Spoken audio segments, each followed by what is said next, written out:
So, the Astora Straight Sword run did very well, but there appears to be some disagreement in the comments on whether or not my hyperbolic ad verbiage was warranted or not. Plenty of Astora defenders and plenty of offerings for what might truly be the actual worst weapon in all of DS1. Between the whip, the sniper crossbow, and the cestus, there's no shortage of truly terrible weapons to try beating the game with. However, if I'm going to dive into hyperbole again, then let's try to really hit the nail on the head this time. The only problem being, this weapon isn't as trash as some might assume. With the right build, that is. Howdy, and welcome to DevBox. My name is Prakuza, and today I'll be working to answer the question, is the Straight Sword Hilt really as useless as it appears? So, the Straight Sword Hilt. What'd it be? Well, it's the starting weapon that every single player gets right from the start. And it's a weapon that really pushes the notoriety of the game's difficulty to the next level, as it is entirely possible for new players to see the abysmal damage it does to the Asylum Demon and figure, sure, this is the hard game, so this taking 1,000 years makes sense. In reality though, this thing is little more than a tutorial tool, with next to no damage that gives players a tool to work with as they get their bearings on the buttons before the actual fight comes. That being said, it's become somewhat of a rite of passage among longtime players to take out the Asylum Demon with only the Straight Sword Hilt before ever even getting the Estus. And I'm gonna level with y'all, this ain't that kind of run. Instead, I'm heading through to pick up my starting shield and the Estus flask from Oscar. Hey Oscar, sorry for slandering the iconic sword of your homeland. It really did get awful by the end though. Anyway, yeah, I mainly went along the intended path for now because I wanted to test the critical damage with the plunging attack. But I'm also not looking to actually no-hit Asylum Demon for like 20 minutes. Did give it an honest try though.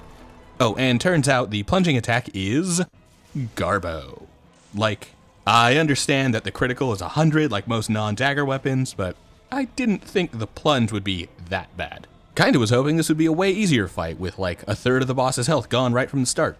Unfortunately, that is not the case, and I'm right back to the 30 minutes of punching demon ass that I was stuck in before.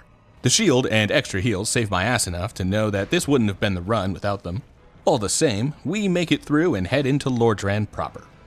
From here, I'm going to level with y'all. This isn't going to be an all bosses run. I'll knock most of them off the list, but some optional fights like Priscilla and Gwendolyn will be getting ignored, because there won't be much else for them to shed light on that any of the mandatory fights won't already. We also won't be going into the DLC, but that's for a completely different, infuriating reason. Put a pin in that one for later. As for what we're actually doing, the goal here is to really put the sword hilt up against the Astora Straight Sword, which does mean that this is a bit of a companion video for that previous one. That being said, I'll include all the relevant information from that video here, so go watch it if you'd like, but it won't be required viewing to understand where we're going from here on out. In keeping with the previous video, however, that run was completely glitchless and made no use of skips. For the ol' ass, that meant hitting +3 from the start and getting to +5 by the time I reached Anor Londo. In this case, that simply means we won't be glitching down into the depths for an early large ember or pulling a send skip for early large titanite shards. Anything we need on this trip will have to be actually farmed, or I'll have to get through the intended bosses on the way. While we do have the master key for the sequence breaking it allows, that'll be the only deviation from the intended path that we'll be taking. Mostly so we can start collecting the materials that will make this build even remotely viable. As we head on that collectathon, let's go over some actual stats. Something that the comments of the last video had asked for. So, the Straight Sword Hilt starts with an attack rating of about 20, and it doesn't get much better from there. For clarity, attack rating, or AR, is the number seen in the status screen that indicates the weapon's base attack, plus any scaling bonuses, while also combining the 4 different types of damage: physical, magic, fire, and lightning. To put this in perspective, most starting weapons have an AR between 50 and 100, with most benefiting from at least some minor scaling bonuses off the rip. In the case of the hilt scaling, it's basically non-existent. Like, literally non-existent. The scaling is so bad that the strength bonus from two-handing doesn't even increase the damage at starting levels, and only manages to deal a single point of extra damage once I start to actually build some of my stats up. This means that one-handed R1s are the best for DPS, because the moveset is the fastest. But hey, we can upgrade this weapon, right? So, what happens when we use the Dragon Bridge passive farm to get some Titanite shards and boost this up to +5? It jumps all the way up to 30. Yeah, still swinging well below the AR of every other starting weapon at +0. Would you believe that even with all this, the sword hilt is still better than the Astoras? Well, to get to the bottom of that claim, let's check out some of the stuff I've been picking up during this whole attack rating breakdown. There are 2 build components that will be doing the most heavy lifting in the entire game. The Hornet Ring, picked up in Sif's boss arena. If you walk around the grave, then you can snag the ring without triggering the boss. Then, Magic Weapon, from freeing Griggs in Lower Undead Burg.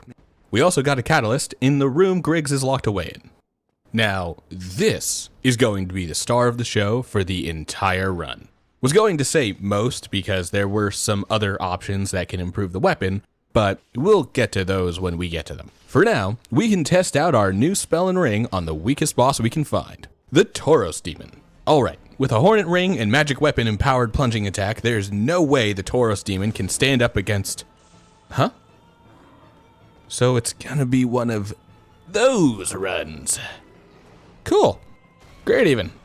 Yeah, Magic Weapon on its own isn't going to be able to carry this run. Although, I'll say this here so no one feels the need to suggest the option. I won't be using Red Tearstone or Power Within. Why?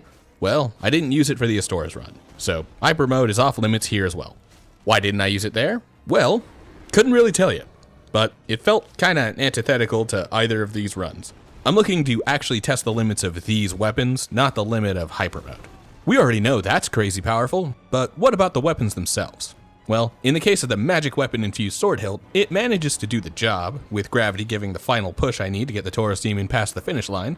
The fight doesn't take too long regardless, and having him jump off wasn't even necessary. Although, another addition to the build is definitely helping to make sure that Magic Weapon sticks around long enough to be useful. That would be the Lingering Dragon Crest ring from Griggs. Yeah, that passive farm was a long trip. With that done though, we know that this isn't exactly going to be a glass cannon build. In that case, I'm going to go ahead and grab myself some armor, and take out Havel for his ring. I'll spare you all the entire process, but gonna let it be known, even with everything stacked in my favor as hard as I can at this point, this fight takes a while. Feels like deja vu, but maybe in reverse? What would that even be called? Not important. For now. Alright. With the Elite Knight armor and Havel's ring, we should now be able to survive long enough to make it through the fights that are coming. You know, like the gargoyles. With a little armor, how's this going to go? Looking great. Yeah, so I insulted the damage on these two back in the Ash run, even when it was honestly chunking away at both gargoyles. That's what I get for writing the script after finishing the whole run and only having the pitiful endgame damage in my head. Mistakes were made. In this case, though, the damage is... like, it's not great. But I've dealt with worse. One of the bigger problems I'm running into here is actually the range rather than the damage. There's one specific point coming up where I want to actually hyper-focus on the range issue, so put a pin in that for now. But do know that about a third or more of my attacks are missing the gargoyles from a distance that even the dagger would normally be able to hit them at. Not great, but as long as I can stick near the extremities, I can still hit pretty consistently. So far, from moveset to damage output, the sword hilt is looking like the worst weapon in every respect. It doesn't even get the goated longsword R2 stab. Truly mediocre, but not the worst thing I've ever fought the gargoyles with. Sure, I have to fight both at once because the DPS isn't there to burn one down before the second arrives, but that's kind of intended. So we're honestly hovering around the average weapon at this point. Now, before heading straight to Blighttown, I'll go over a few more aspects of the build and possibly answer some questions some folks might have about my decision to rely primarily on Magic Weapon. First, there's the matter of the other options that are around to be used instead of Magic Weapon. These include the pine resins, which come in the form of the gold for lightning, charcoal for fire, and rotten for poison. We've come a long way since Demon Souls' sticky white stuff. Longer still when we make it to Elden Ring and suddenly every attunement has a matching grease. Anyway, while the resins give the sword hilt more options than only magic to deal extra damage, the exact way they work means that they generally won't be the best bet, with Magic Weapon and its stronger counterparts often outpacing any of the resins. The only time the gold pine resin is better than the other spells is against the Moonlight Butterfly, who quickly dies to the lightning damage, while being extremely resistant to the magic buffs. Plus, the butterfly is so easy that I barely even have to pay attention in order to keep from dying here. Like right here, where I stop for a bit and give my girlfriend her insulin. Some priorities take precedent, friends. Alright, well that was point 1 for the choices of my build. Point 2 is, why not use Dark Moon Blade or Sunlight Blade?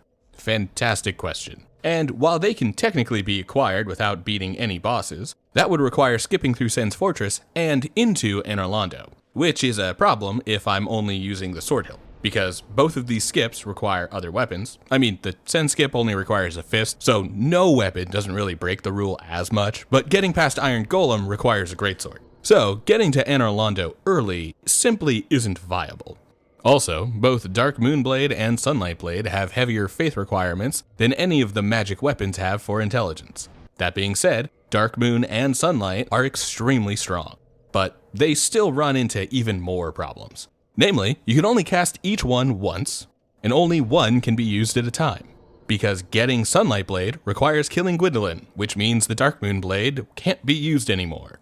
The point is, there's a laundry list of reasons why these two aren't viable as the main source of damage. From the single cast to the 2 hours I had to spend farming for Souvenirs of Reprisal in order to get the Dark Moon Covenant up in the first place, these miracles are incredibly powerful, don't get me wrong, but they aren't really going to help in this specific context. Anyway, now that we've covered my reasoning for this build, it's time to continue working towards improving the build. That starts by fighting the Capra Demon. We've already unlocked the shortcut here when we freed Griggs, so it's a quick trip down to give him a nice bonk on the noggin. How does that go? Surprisingly well. Killing the dogs takes a hot minute, which means that I run out of magic weapon before finishing off the boss, but fortunately for me, the stairs do a great job of giving me a breather to reapply the buff. It's certainly a tougher fight than I've had in the past, and the damage and need to reapply the buff means that this is another fight where the ass really was the better pick.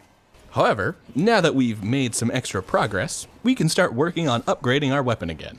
This is because getting through Capra means that we now have access to the Large Ember, and after some slug farming, we can upgrade our sword hilt to Raw +5.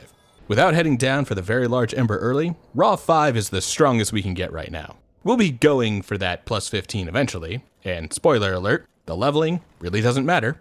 Still, we take every bonus we can get our hands on, no matter how useless. Anyway, where to next? Well, not any deeper into the depths, I'll say that much. We'll actually be back for some souls later, but for now, right to Quelaag. This is hard to describe. Quelaag is quite the tank, who generally puts up a hell of a fight against underpowered weapons. For context, this was the first point where the ass really started to drop off. Again, at that point the weapon was only at +3, even though I could have gone scaling through the Great Hollow in order to pump it up to +5 by then. Still, this is where the low damage of the sword hilt with only magic weapon to buff it, and the ass start to compare. And soon, the two weapons will also deviate, with one rising as superior. As for the Quelaag fight herself, well, let the fact that in all that jawing she still isn't dead inform you of exactly how long this really winds up taking. I almost get burned a few times and definitely should have died more than once, but we keep on guard, show care not to get stuck between her legs, and re-up the magic weapon whenever necessary. It isn't exactly easy, but after a long fight, Quelaag goes down in one. So with that, we've got both bells rung, and we finally have access to Sen's Fortress. We're going to make a quick detour first, since we're already down here. Time to kill Ceaseless Discharge. Really doesn't matter the weapon, the cliff method always works. Pretty crazy. Okay, now up to Sen's Fortress for real. The fortress itself does actually manage to give me a bit of guff, killing me more than once. Sometimes it's a trap catching me unaware, other times it's the snake men not really giving much of a shit about my weak-ass attacks, with or without magic weapon.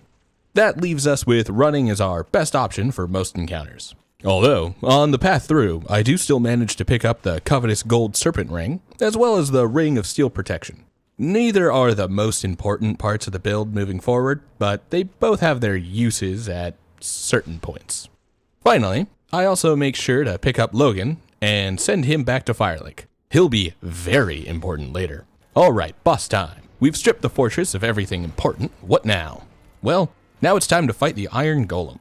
Unsurprisingly, the sword hilt is still terrible. now not even managing to break away with yellow health damage.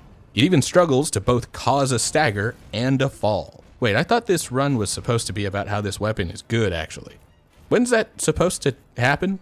Well, not yet, that's for sure. Also, never said it was good, actually, only that it's better than you think. For now, what we need is some aggression, and to make use of whatever minor DPS we've got to drop the Iron Golem off the side of the bridge. I mean, he was already halfway dead, but I'll take the easy second half and get whisked away to Anorlando, where our next upgrade finally awaits. Keep on a running through Anorlando, smash this chandelier and head down to pick up Great Magic Weapon while deftly avoiding the Painting Guardians. Also make sure to break the actual sequence of reality and kill the gargoyles before picking up the new spell, making them the very last thing we'll be killing with subpar damage. This, interestingly enough, is the moment where both the Sword Hilt and Ass builds got a substantial upgrade, which means that how these two weapons compare against Ornstein and Smo is a great indicator for which weapon is better. So, how do they fare? Well, as we saw in the Ass run, a +5 Astora Straight Sword only hits for 48 damage with the one-handed R1, while my int at 25 and the use of Great Magic Weapon, the Sword Hilt, hits for 59 damage per one-handed R1. It should be noted that bumping all the way up to a two-handed R2 would only increase my damage to roughly 61, but the attacks are much slower, and so the DPS actually suffers. On the flip side, the Ass's two-handed damage actually improves all the way up to 101 against Super Smo. So there it is. Astora Straight Sword is the definitive winner. Better moveset, better damage, better range. Sword Hilt doesn't stand a chance. But honestly, who expected it to, right? Guess we can wrap the video here and move on to the next thing. Huh? What was that? Build isn't complete? What are we waiting for? Let's kill this hammer-scooping bastard and finish the job. Alright, O and S are dead, we got the Lord Vessel from Booby Lady, and we can immediately head into Duke's Archives. There are certainly some struggles here, but at this point, I've started to understand what the Sword Hilt is really capable of. That being, to knock enemies briefly out of the way so I can get through. Oh, and repeatedly parrying and riposting enemies over and over and over and over. Huh? That's that deja vu again. Still doesn't seem to be the original source though, so guess I'll keep going. Maybe it's through this fog wall. Nope. Only death in here. Well, at least this warps us to the next section of the archives, where I can keep on running, smacking guys away as I go, and finally achieve my prize, the Big Door Key. Big Hat Logan in the archive. Finally, I can buy Crystal Magic Weapon. This will effectively be the final upgrade we get for the build. I mean, there are some slightly higher alternatives for max damage, but they aren't exactly viable for the build as it stands, on counts of longevity, but also a severe lack of int levels. I'll explain that in a bit, after I kill Seath, because there is another point to be made about the other enchantment options that I run into here, namely, that resins will seemingly not be viable on the Sword Hilt for the remainder of the game. See, I assumed at first that Seath's magic resistance would make the charcoal pine resin the better option against him, but the damage boost here is pitiful. Like, basically not enough of an increase to even be considered a boost. Which is strange, considering that Seath's resistance to fire is only a third of his resistance to magic, and yet, here we are, with the Crystal Magic Weapon offering a massive increase in damage. Well, I checked the math. Turns out, the main difference between pine resins and enchantment spells is that spells scale with the magic adjustment of the spell tool, whether that be a catalyst or a talisman, while the resins give a flat increase. That's 80 fire damage for the charcoal and 150 lightning damage for the gold pine. For context, at this point, with the bare minimum requirements for Crystal Magic Weapon and the best catalyst currently available for it, the spell is giving me a bonus of 238 magic damage. Almost 100 more than the gold, which is already double that of the charcoal. Essentially, while the resins might be great for taking some minor advantage of an enemy's elemental weakness with an already powerful weapon, these aren't going to be the key for any fights here in the late game for the Sword Hilt. Both Great and Crystal Magic Weapons will always edge out the resins at this point in the game. Oh, This is also a great time to mention that only the magic adjustment of a catalyst will affect the damage increase from any of the spell enchantments. That includes the 3 variations of magic weapon, as well as the boost from Dark Moon or Sunlight Blade. So the Billowing Dragoncrest Ring, Gwendolyn's Crown, or even the Dusk Crown won't do anything to weapon enchantment from any source. I know there's a lot of confusion online about this, but in DS1, these weapon buffs all come down to the AR. And it's clear that the AR doesn't change regardless of what extra magic bonuses I've got. The only thing that will make these buffs more powerful is a new catalyst, and at 25 int, the basic catalyst is the best. There is an upgrade available, but it's actually not going to be all that useful going forward, but that's getting a little ahead of ourselves. For now, let's finish off Seath and put the final touches on the build. So, with Seath dead, we get a decent amount of souls that can be used to buy up a bunch of Logan's stuff. We need his inventory completely cleared out, and it's time to start tracking down some extra souls. This starts with us heading down in the depths to take out the Gaping Dragon. The damage here is fine, which is funny considering that this is supposed to be an early game boss, but some subpar damage won't do much to stop me here, and we're rewarded with a nice chunk of change. But it's still not enough to clear out Logan's shop entirely. In that case, we'll start making some progression on the next LordSoul and drop down into the catacombs. Why? Well, partially to kill Pinwheel and get the Rite of Kindling, which I won't even be using, so that's not really the point. I get a cool Mask of the Father to wear for a little while at least. It's not really doing much to help me with the build, but it kinda goes well with the armor I've been rocking. By the way, I've got a nice little hot take for this gear. The Channeler armor is kinda goated. It's lighter than the Elite Knight armor and has better damage resistances across the board. The only thing it lacks is poise, which is a huge deficit, but the better dodges makes up plenty. Oh, and on the way into the catacombs, I tried out upgrading the sword hilt through the divine tree, and it doesn't go well. Like, it does make it a slightly more useful weapon, and at like plus 10 of any elemental tree, it might be more consistently useful, but not as powerful in the moment as applying a buff will be. Anyway, now that we've killed Pinwheel, we can head into the Tomb of the Giants, and we're here to pick up the Silver Covetous Ring. Yeah, we're not hunting Lord Souls quite yet.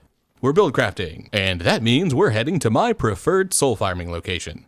We'll be doing this long enough to finish Logan's quest, but otherwise, I'm not exactly looking to soul farm my way to higher levels, because otherwise this wouldn't really be that much of a challenge. Anyway, I pop on the new Starbomb album and spend an hour or so grinding until I've got enough souls to buy out all of Logan's stuff. And once his shop is empty, he'll go hollow so we can kill him for the tin crystallization catalyst, and loot the chest where he'd previously been sitting for his hat and Logan's catalyst. These are the 2 strongest catalysts in the base game, although they do require a slightly higher int than I have right now to be useful. This means we'll be waiting until we've killed a few more bosses before we can actually get our biggest damage boost. So, what's the next boss to fight? Well, here is actually where I need to point out a major point of failure for the Sword Hilt, and quite likely my own execution. I've made mention about the unfortunate lack of range more passingly until now, like how when fighting the gargoyles I had to specifically aim for their knees in order to deal any real damage. Now, what would that mean for an enemy that likes to hang out beyond the range of most normal weapons? Specifically here, I mean the Hydra. Most of the heads are easy enough to kill, and I don't even really need to worry about the crystal golems too much, as the Hydra will take all of them out without me. And to show exactly how good our damage has actually gotten, 2 hits from the crystal buffed sword hilt is enough to take out each head. The problem here isn't the damage, or even the availability of buffs to last throughout the fight. It's a little RNG dependent, but as long as I stay at close range and keep the lingering Dragoncrest ring on, we've got plenty of time here. The real problem comes from the final head. It loves to hang out barely out of the range of my attacks. And when I say out of range, I mean I literally fall to my death trying to reach it. But I wanted to actually give the DLC a real try, so I spent hours trying to nail the hit here. I tried the rock method, and it failed. I tried baiting the head to come closer to the shore, and it failed. After hours of attempts across multiple days, I managed to hit the head exactly once. So, I suppose that I can confirm that it is possible, but I do not have the patience to wait for RNG to let the head come close enough to actually be reachable. Guess that means no DLC for me. Sucks. I was looking forward to Artorias. Not the Handman, but that's fine. I hate fighting him anyway, and that would probably sour anything interesting I'd have to actually say about fighting him with the sword hilt. Alright, let's get back to the LordSoul Hunting, which takes a bit of a strange pathing here as I pivot back and forth between two.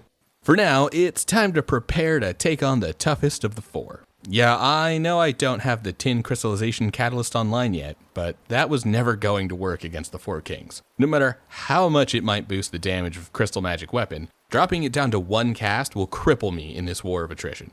But that's getting ahead of ourselves. First, we need to fight Sif, whose arena we unlocked so very long ago. She doesn't give us too much trouble, and I'm already used to having to aim for her legs more than her body because of the way that her hurt box works, so the range isn't even an issue here. When all is said and done, Sif goes down in one. Time for that pivot. Let's go finish off the Tomb of the Giants, and by that I mean let's go kill Nito. That thread's been dangling for too long. Interestingly enough, this was almost another first try kill, but Nito decided to cheat and pushed me through some floor spikes. I couldn't get out, and I couldn't fight back, leaving me to sit around and wait for him to kill me, which he does. Okay, rematch. Let's see how this fight goes for real. The answer is fairly well. Nito's a bit of a unique annoyance, since even the biggest weapons in the game sometimes struggle to find a good spot to land a hit. But like the gargoyles, his knees are a great spot to aim for. Also, as long as I stay over to this side of the arena and don't anger the big skeletons, the extra enemies aren't that much of an issue.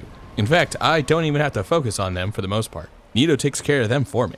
Like, sometimes I'll turn and take them out if they start to gang up on me, but more often than not, they aren't much of an issue. And neither is the first of the dead himself, as I send him back to death where he belongs. Now we can head back and finish what we started with Sif. Time to drain the waters of New Londo and drop into the abyss. I'll also note that at this point, I've finally picked up the very large ember and upgraded to plus 14, because I haven't killed the stray demon yet. The difference between 14 and 15 isn't that important though. What is important here is popping on Havel's full armor set. Real quick editor's note here. The footage for this next section got lost somewhere between recording and editing. And so what you're watching right now is actually a recreation made with a separate character that got boosted to get here really fast. So for any inconsistencies you might be seeing, like my health and stamina being way higher than they should be, or me walking around with 200,000 souls into a boss fight for a character that has been soul starved for the last 15 minutes, that is why all of that is happening. And I will say that while this footage is still indicative of how the actual fight went during the run, I do understand that that does leave me in a case of saying that my proof for the argument that I'm about to make in a moment is trust me, bro. So if you decide not to trust me, bro, because I'm some random person making videos on the internet, then I totally understand. But at the same time, everything that I say after this note finishes is based on the script that I wrote from the original recording that got lost, not off of the recording that you're watching. But I wanted to be upfront about that instead of trying to shove this in at the last minute and pretend like everything was hunky-dory and normal. That is why there are inconsistencies, and while this version of the fight goes a little faster than the original fight did with my original build, this is still very much the situation that I had the first time I fought the Four Kings with this weapon and enchanting with the crystal magic weapon. Enjoy, editor's note over. Bye. Time to see if the sword hilt can pass the DPS test. I kinda doubt it, considering that the Astoras couldn't, and this weapon has been worse in every other sense already, so...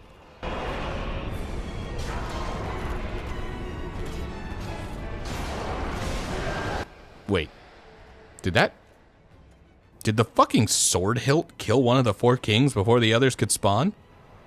That's no... Wait, but... It's also... Validation. The sword hilt is actually better than the ass. Neither of these videos are clickbait. Woohoo! I never intended these titles to be clickbait anyway, unlike some commenters might suspect from that last video. I really do consider Astora's to be worse than I would have guessed from how prevalent it is in the artwork for the game. And the utility of standard weapons to be buffed makes the sword hilt better than a completely broken sword should be. It's all about the build, and the Sword Hilt simply gives a ton of options to make a workable build, with both options being even better if paired with some kind of magic. On that note, isn't it crazy that a literal broken sword meant to be thrown away in the first few minutes of the game has still been consistently competing with Astora's ever since Quelaag, only for one of Dark Souls' most iconic weapons to barely edge out the Sword Hilt from the merits of its range and moveset? Crazy stuff. Alright, with that all said, let's finish off the 4 kings. Also, in one try. Full disclosure, the Havel's armor is doing a lot of the heavy lifting here. The extra damage resistance and poise means that I can sit here and attack with reckless abandon. Still, the DPS doesn't lie. Buffing the sword hilt helps it edge slightly above the ass. But, more importantly, we've killed the 4 kings, and now only have 1 target left before we can be done with this run. On the way back down to the demon ruins, I finally take on the stray demon for the Titanite slab. It's not exactly a quick fight, but it's certainly an easy one. The same goes for the demon fire sage, who also eventually drops to the sword hilt. Nothing here is much more of a challenge than the 4 kings, so there's really nothing left to say except to repeat myself. This persists to the demon centipede as well. With the build finalized, this guy gives me about as much guff as ever, but aiming for the knees once again takes the boss down with little effort, or struggle. And the path to the final LordSoul opens. Interestingly enough, the range isn't a problem for the Bed of Chaos. I even make a point to not roll into the roots on the side and only slash at them with the sword hilt. It takes a couple of extra swings to hit the second root, but that's not uncommon for me here anyway. This place always messes with my depth perception. Oh, and this one doesn't go down in one either. I get killed on my way back to the center, but that also isn't uncommon for me. Still, we return, make the jump to center, wait a second for the arms to pass by, and get our hit on the bug in the middle. 10 out of 10 fight. Wouldn't change a thing, except for perhaps everything. And then, there was one. Time to drop the Lord Souls in the vessel and take on Gwyn. Let's do this. With a flurry of parries and the raw, unadulterated power of the crystal magic weapon, we... Oh.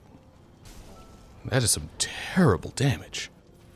Yeah, it hasn't really come up until now, but for some reason, riposts from the sword hilt, even when buffed, only managed to deal an extra 10 damage over a regular attack. Not the greatest showing.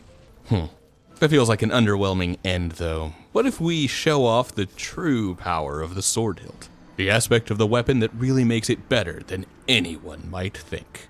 That is the simple fact that it is one of 2 weapons that can be used to craft the true Great Sword of Artorias. A weapon that is, let's call it unique. Has some pretty steep stat requirements and upgrades with Demon Titanite, and then there's this hyper-delayed R2, not unlike the Black Knight Greatsword. Not sure if I would suggest it, definitely wouldn't suggest wielding it lore accurately and killing Gwyn with this weapon in my left hand. Still, it gets the job done.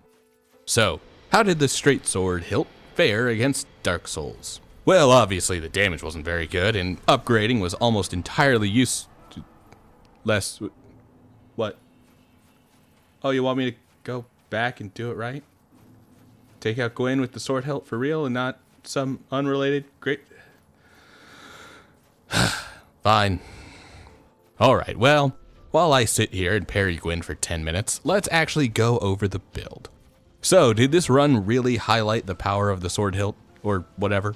I'd say yes and no. More than anything, I'd say that this is a showcase of exactly how broken any of the Souls games can become with the right build crafting. And to note, this was without grabbing power within or RTSR. I could have pushed this even further if I really cared to. Still, with only the sorcery weapon buffs to rely on, this run was still totally manageable. The only real issues I came across were against the gargoyles and ONS, as well as the trouble with the Hydra, of course. It all really goes to show that no matter how non-meta a build might be, or how bad a weapon might seem, there's always at least some way to make it viable. Altogether, a fun run that I would absolutely suggest for anyone looking to explore the bare edges of possibility for the standard weapon set. Hey, it's that time again. The end of the video where I invite folks to come check out the Patreon, link in the description, and make good on the rewards for those currently pledged. Patreon members get early access to videos and their names in the credits at the end, and those who pledge $5 or more get their names read out loud. like our DevBox designers, Genghis Braun, and our DevBox developers, Azul. Thanks for your support, and thanks for watching.